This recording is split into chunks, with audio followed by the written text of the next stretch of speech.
Ölkə ərazisində hökm sürən bu hərc-mərclik Nərimanov rayonu Xəzri küçəsi 62 ünvanında yaşanır. Deməli, bir neçə müddət bundan əvvəl Bakıda böyük tikintilərlə məşğul olan şirkətlərdən biri adı çəkilən ünvanda yaşayış kompleksinin inşasına başlayıb. Əslində hər şey necə deyərlər, yağ kimi gedib. Nə tikinti zamanı, nə də sonraki proseslərdə problem olub. Binaların tikintisi yekunlaşandan sonra növbə kompleksdə yaşayacaq sakinlər üçün məktəb və uşaq bağçasının tikintisinə çatıb. Elə bununla da ərazidəki sakitlik bir anın içində yoxa çıxıb. Məktəb və bağçanın tikiləcəyi torpağın yaxınlığında yaşayan sakinlər tikinti katlavanının onların həyatları üçün təhlükə törədə biləcəyini əsas gətirərək qazıntı aparılacaq hissədə öz avtomobillərindən sədd çəkiblər. Gecə-gündüz elə maşında yatıb, maşında oyanırlar. Onu da deyim ki, qazıntının aparılmasını istəməyən 7 ailə Xəzri küçəsində bir damın altında yaşayır. Dam bir olsa da hər birinin ayrı giriş-çıxış qapısı var. Çəkiliş zamanı sakinlərlə də həmsöhbət olduq. Dediklərindən belə başa düşdüm ki, katlavanın keçməsi ehtimal edilən yer onların yeganə gediş-gəliş yoludur. 7 ailəlik, 7 ailənin 960 kvadratı var. Özüm aydırın 170 kvadratı. Bax, bu deyə birinci evdə mənim də. Kran da gətirib quruplar. Bu da bizim yolumuzdur. 2014'ten biz burada yaşayırıq. Qazmaq istəyəndə özümüzü qoymadıq. Deyirlər, yox, yol bizim katlavana düşüb. Mənim yolum sən nətər, sən katlavana düşə bilər. Maraqlı sualdır. Gediş-gəliş yolu tikinti layihəsinə necə düşə bilər? Araşdırmalarımız zamanı məlum oldu ki, əslində layihəyə görə bu ərazidə katlavan qazılmalıdır. Bu evlər isə vaxtı ilə heç də kvadratları böyük mənzillər olmayıb. Yəni sakinlər özləri bir qarış artırmaqla necə deyərlər evlərinin sahələrini böyüdüblər. Nəticədə qanuni sənədlərdə göstərilən ərazilər real görünüşdə xırda qeyri-qanuni tikililərlə dolub. Elə sakinlərdən artırmaların sənədlərinin olub-olmadığını da soruşduq. Burada heç kimin sənəti yoxdur demək olar ki. Mənim də sənətim yoxdur. Heç sənətlə bilmirdik ki, bura plana gedəcək. Mənim xəbərim yox idi, bilmirdim.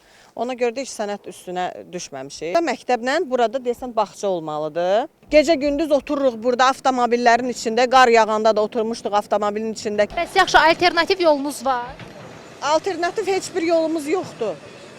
Yol bir dənə orada o tərəfdən vermək istəyir, o da zavodun həyətidir. Qum maşınları, daş maşınları oradan daşınır da. Onu da deyim ki, ərazidə olan evlərdə hər kvadrat metrin ölçülməsi prosesi də aparılıb. Amma sakinlər konkret rəqəm səsləndirməkdə çətinlik çəkdilər. Baxmayaraq ki, bəzi sakinlər evlərinin sahəsinin olduqca böyük olduğunda israrlıdırlar. O biri qonşumuzunki 70 kvadrat. Amma mənimki 170, ikisi bir yerdə 170'ə yaxındır. Biraz hava soyuqdur da. Ona görə veşləri zadı yığdıq, göndərdik. İndi burada yaşayanlar qohumdur. 4'ümüz qohumuq, 3'ü yox, 3'ü yaddır. 3 qardaşım, bir də mən. Nə qədər hissəsi yəni? Onun öz evi düşür, öz evi, bizimkilər yox. Bəs necə bu boyda ərazini belə şiferə alıb? İş görür, demirdim, əvvəlcə iş görürdü. İş görürdü, qapı, pəncərə bağıdı, orada gördünüz də.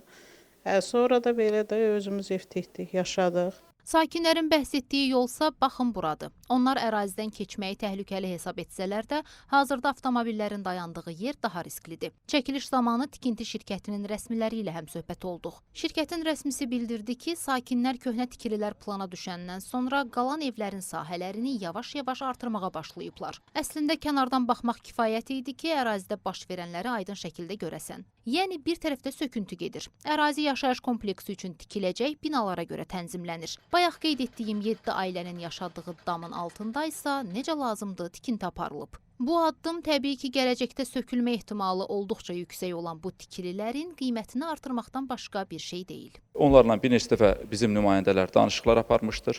Aparmış danışıqlar əsasında müəyyən bir ortaq məxrəcə də gəlinmişdir. Lakin mütəmadi olaraq orada yeni tikililər aparırlar və hətta siz çəkiliş zamanı görürsünüz ki, başqa bir mühəndisliyə ehtiyac olmadan tikilmiş ambar binası altında yeni evlər tikirlər. Yeni gecəqondu evlər tikilir. Bu isə bizim imkanlarımız daxilində ödənişi mümkün olmayan bir şeylərdir. Amma buna baxmayaraq, hüquqi müstəvidə artıq bu məsələyə baxılır və inşallah ki, qısa zamanda sakinlərlə ortaq bir məxrəcə gəlinəcəkdir. Hal-hazırda Bakı şəhərinin tıxac problemlərinin həll olması üzərində dövlət tərəfindən də işlənilir. Burada mindən çox sakinin yaşaması o deməkdir ki, səhərlər və axşamlar, deyək ki, küllü miqdarda insanların hərəkəti baş verir və ətrafda məktəb, yaxında məktəblər olmadığı üçün bu uşaqların, şagirdlərin məktəblərə aparılması lazım olur və bu da avtomobildən istifadə olunur bildiyimiz kimi. Burada məqsədlərdən biri də çox sürətli şəkildə məktəbin inşasını bitirmək və şagirdlərin burada yerləşməsini təşkil etməkdir. Amma təəssüflər olsun ki, aparılmış burada tikinti işlərinə mane olan bu hal-hazırki mövcud olan yaşayış məntəqəsidir. Bizim məktəb binasını tikmək qeyri-mümkündür. Çünki biz orada qazıntı işi aparsaq avtomobillərə ziyan dəyəcək və sonra bu ciddi bir sıxıntıya səbəb olacaqdır. Alternativ yol orada mövcuddur. Orada müəyyən təmir işləri görülür hal-hazırda o yolda.